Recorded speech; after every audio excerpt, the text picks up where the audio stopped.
Aujourd'hui, le 10 Adar, on a expliqué que l'objectif de notre monde, c'est que les Hatid Lavo, quand Mashiach va venir, eh bien, on va pouvoir voir Akadosh Baruch Hu. Il n'y aura plus besoin de Seder Ishtal Shelut.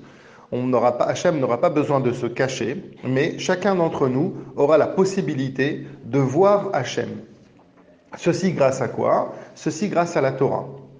Et c'est la Torah qui nous permettra justement d'avoir la force, le ose, pour pouvoir soutenir cette grande révélation d'Akadosh Baruch Hu. Maintenant, aujourd'hui, on nous dit que, en fait, on n'a pas eu besoin d'attendre que Mashiach vienne. Ça s'est déjà produit dans l'histoire du peuple juif. Il y a déjà eu un moment où Akadosh Baruch Hu était visible à l'œil de tous. C'était quand? C'était au moment de Matan Torah. Au moment où Akadosh Baruch Hu a donné la Torah, qu'est-ce qu'on dit? Ata oreta ladaat, que Akadosh Baruch Hu s'est montré à tout le monde, était visible à tout le monde pour que chacun sache que Hachem, ou à Elohim, que Hachem est vraiment dans la nature, que Akadosh Baruch Hu, la nature que l'on voit, eh bien c'est Akadosh Baruch Hu. Et c'est pour ça que l'on dit Vechol ha'am roim et akolot. Tout le peuple voyait les voix. En règle générale, normalement, on voit quelque chose qui est visible, alors que là, les Bnei Israël, ils voyaient ce qui normalement s'entend.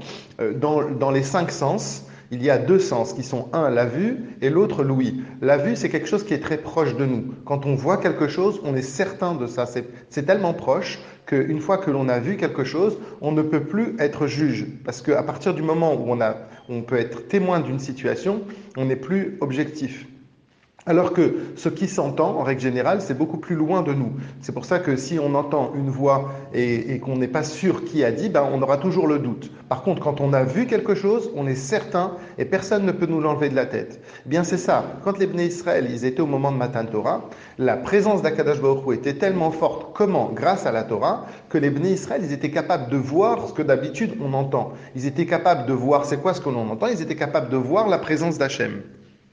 Ils regardaient là où les Bnei Israël tournaient leur tête, eh bien, à chaque fois, le monde était rempli de la parole. C'est-à-dire, comme si on veut dire, par exemple, quand Hachem il a dit Anochi, eh bien, le mot Anochi, il n'est pas sorti simplement d'un endroit, comme quand une personne elle parle et puis qu'il y a l'écho. Chacune des parcelles de la création, elle vivait le mot Anochi. Et là où les Bnei Israël se tournaient, à l'est, à l'ouest, au nord, au sud, eh bien, là où ils se tournaient, ils voyaient la création qui sortait de la parole d'Akadosh Baruch Hu, le mot Anochi.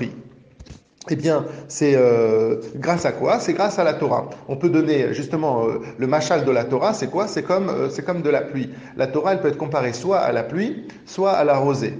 Quelle est la différence? C'est que la pluie, elle vient d'en haut. C'est quelque chose qui parfois même est difficile à supporter. Des fois, on est obligé de s'abriter si la pluie elle est trop forte. Eh bien, ça, c'est la Torah qu'Akadosh Baruch Hu a donnée au moment de Matan Torah. Et c'est pour ça que les Bnei Israël, ils n'ont pas réussi à ce moment-là, à contenir cette puissance de cette pluie qui se déversait vers eux, qui était trop forte. Alors, qu'est-ce qu'Akadosh Baruch Hu a fait? Eh bien, il a fait la résurrection, il a fait Triat HaMetim. Comment Hachem a pu faire revivre les Bnei Israël au moment de Matan Torah? Non pas grâce à la pluie de la Torah, mais grâce à la rosée de la Torah. C'est quoi la rosée? La rosée, c'est ce qui vient d'en bas. C'est ce qui va du bas vers le haut. Elle monte vers le haut. Et on dit que Tal HaTorah, la rosée de la Torah, c'est quand on étudie la Torah, les Shem Shamaïm, à ce moment-là, justement, cette Torah, elle va nous protéger. Eh bien, c'est exactement ça. Quand on veut dire que, au moment de Triat HaMetim, eh bien, comment on va pouvoir supporter la puissance d'Akadosh Baruch Hu? Parce que comme on a étudié pendant tout ce temps-là, depuis que Hachem nous a donné la Torah,